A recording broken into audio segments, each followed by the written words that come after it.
Welcome back, family, to Gamecock Soups with Coop. And on this channel, our mission is simple: to grow the game of women's basketball, starting with our Lady Gamecocks.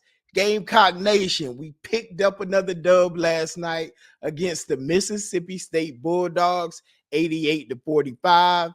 And hey, let's keep this thing 100 because I don't know any other way to keep it. Some teams fall apart when starters are missing, and other teams, they reveal what they're really built on. This game really wasn't about Mississippi State. This game was about South Carolina and the next up mentality. Because when starters leave the lineup, the system itself starts to speak. And as you guys know on this channel, I don't just analyze the game, but I look for one specific word that tells the story of the game. That's what I'm interested in seeing and finding out. And to me, the one word that stuck out was the word next. So that's why I said next up mentality. So let's break down this word next, starting with the end. Our Lady Gamecocks had absolutely no excuses last night. It was no Tanaya Latson. It was no Agat McKeer. It was an SEC conference game. We had a new starter in the starting lineup. No excuses, right? They got the job done. Isla McDowell came in as a freshman, started the game, and had an absolutely phenomenal game. Looking at her stats here, Isla played 21 minutes. She had 16 points, 6 of 12 from the field, 4 from 8 from the three-point line, 5 rebounds. She didn't have any assists, but no turnover. I know this game for her is going to be absolutely significant. It's going to mean a lot, especially when we get into that SEC tournament, that March Madness. Hey, we need our freshmen. We need our bench players to have that experience because really, we don't know who's going to be in foul trouble. You don't know who you're going to have to call on to step up in a big moment and to be next up in line. And not only next up, but you have to be ready. And she displayed that on last night, having a beautiful game, just stretching the floor, letting Joyce Edwards kind of move to the 3. Joyce is flexible, can play the 4, the 3, and sometimes Coach even sneak her in there at the 5 position.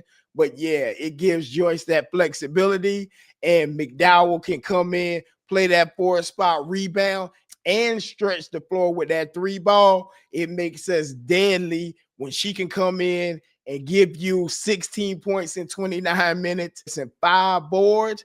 Absolutely phenomenal game. I am excited. This young lady has not scratched the surface of her ceiling yet. Oh, man. And to think we got another 3 years with this young lady, man, the future is bright. We had Okat back in the starting lineup. She gave us some good minutes. She played 30 minutes, had 10 points, 4 out of 9 from the field, 0 out of 1 from three-point range.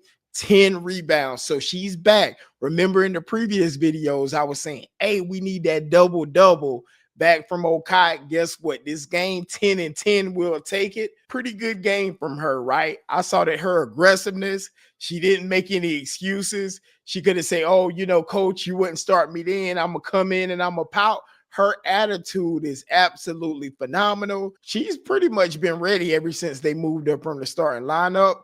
I heard the announcers mention a few games. She just started playing basketball when she was 17 years old. So she has a lot of undeveloped skills. She's almost like a natural talent. I can't wait to see her once she starts to polish some more of her skills. I heard that the coaching staff and the university are fighting for her to get a 5th year of eligibility. If so, when she comes back and she works with our staff, she's going to be an exceptional post player to head to the W if she doesn't get drafted this year and she's able to be granted that extra year of eligibility. Moving on, let's talk about Big Joyce, not the little one, Joyce Edwards. Y'all know she never comes with any excuses, right? Joyce did her thing once again, having a legendary night, passing 1,000 career points here at the University of South Carolina. Man, that's an amazing accomplishment. And I think she's done it quicker than both Asia and Aaliyah Boston. Now, You guys heard it here first. Don't be surprised if they have a Joyce Edwards statue somewhere outside the Colonial Centers on one of the side entrances, because she can play. And hey, if you didn't see her play at Camden High School, hey, you ain't seen nothing yet. Her scoring points per game is going to go up. This game, she finished with 21 points in 24 minutes. She was 8 out of 11 from the field. She only had one rebound because basically Okot was snatching them all. She had 6 assists. She getting comfortable with that thing, y'all, and only 2 turnovers. So that was an excellent managed game by Joyce Edwards. Man, she's gonna bring it every night, and she's basically like our engine. Man, she gets us going on the offensive end. She's drawing a lot of attention from the defenses, and that's going to open up our shooters and our slashers or cutters whenever she's demanding that much attention from a defense. Let's talk about somebody else who never has any excuses. Seatbelt Gang, Hollywood, Crockpot, Raven Johnson. She had a phenomenal game. She had 10 points. 5 out of 9 from the field, 0 for 1 from the 3-point range, has 6 rebounds. Now, your point guard giving you 6 rebounds. A lot of people underestimate Raven because they just focus on the offense. But think about having a guard, right? We ain't even talking about your bigs yet, but a 5'9", 5'10", your point guard grabbing you 6 rebounds, 6 boards, right? And then dish out 7 assists, right? So she grabbing the boards and she's creating offense and boosting the team morale by getting her teammates easy buckets. I'm not sure how many of you guys have watching me have actually played basketball, but when you have a point guard that's really sharing that ball, it actually gets your team to play hard, because everybody will just say, hey, well, I'm gonna play hard anyway. But I'm telling you, once a player sees their shot go in, they make a layup, they hit a 3, they hit a jumper, you can see their energy on defense and their cuts and their screens on offense. I don't know why it picks up, right? So her doing that is boosting the team morale, is helping them to play harder. And it's a whole psychological game out there. And she's getting it done. The general, she's managing the mission and leading us to W after W. Now, moving on to the other Johnson, Tessa, she only played 15 minutes. She had 3 points. She was 1 out of 5 from the field, 1 out of 3 from 3-point range. She had 3 rebounds, 1 assist, and 1 turnover. Now, Tessa didn't have that great of a shooting game, and I saw her kind of on the bike, maybe icing her ribs. I'm not sure if she got banged up or bruised up. Looked like in the first half, I'm not sure if this was the play or not, but she was doing a dribble pitch with somebody on our team, and they kind of, boom, ran into each other. I'm not sure if that was the play where she got hurt, but maybe she has a little bruising. We're praying that that's nothing serious, right? Because we don't want to get bit by the injury bug anymore. We need our players healthy going into late February and into March Madness. Moving on to the letter E in the word next, elevation. And nobody displayed that better last night than Isla McDowell, hitting 4 of them things from deep, right? From 3-point range, stepping up when her number is called, right? Being a freshman, saying, hey, it don't matter. I'm going to elevate my play. I'm going to fill in. I have that next up mentality. She played like she was a seasoned vet out there. That was her absolute first start. Played within herself, no hesitation, no excuses, grabbing rebounds, putting up buckets. That's exactly what we're going to need from each and every player going forward. Another player that elevated their game tonight, Adele Tag. You heard me right. Adele Tag played 14 minutes. She had 8 points. She was 4 out of 6 from the field. Oh, yeah, she was making them layups this game, right? She putting in that work. And sometimes it's a little bit of nervousness. Sometimes it's the physicality. But, yeah, she know how to put them things in. It's just getting them reps, getting comfortable in the game. She had 3 rebounds.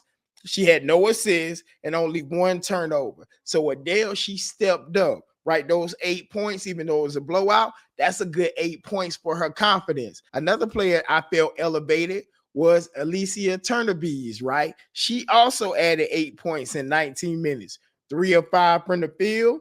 She had 1 3-pointer in the corner. You know, that's great for growing her confidence because, hey, we gonna need her not next year. We're gonna need her this year. So she has to kind of get into the flow of that SEC play and the physicality in the Southeastern Conference. She also had 3 rebounds and she had 3 assists.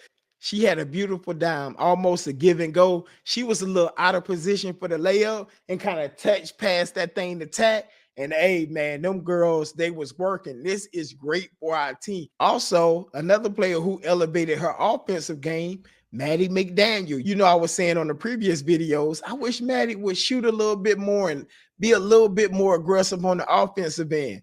I think this is the first game she's been in double digits in a while, right? She had 10 points, 2 or 4 from the field. She didn't shoot any threes. She had 2 rebounds and she had 6 assists. So she was dishing it out. Now, uncharacteristically, she did have 4 turnovers this game, but she usually doesn't turn the ball over. So, you know, we got to definitely give her some grace on that because things do happen. That's very rare for her to have a game with 3 or 4 turnovers. Her ball security is super high. Moving on to the letter X in the word next is X Factor. And you guys know who is the X Factor? The one and only Joyce Edwards, passing her 1,000 career point here at the University of South Carolina, controlling the pace, just leading, right? Whenever Joyce comes to play, 9 times out of 10, South Carolina is probably going to be rolling. If Joyce is about 25, 5 and 5, oh man, we're probably having a really good game and the offense is running like a well-oiled machine. And last but not least, the T, right? We took their team's will, physicality. They was dominating, they were sealing, they were boxing out. If you guys checked out some of the previous videos, I love when we're plus 10 in the rebound category. I think that they had 29 rebounds for the game and we had 39.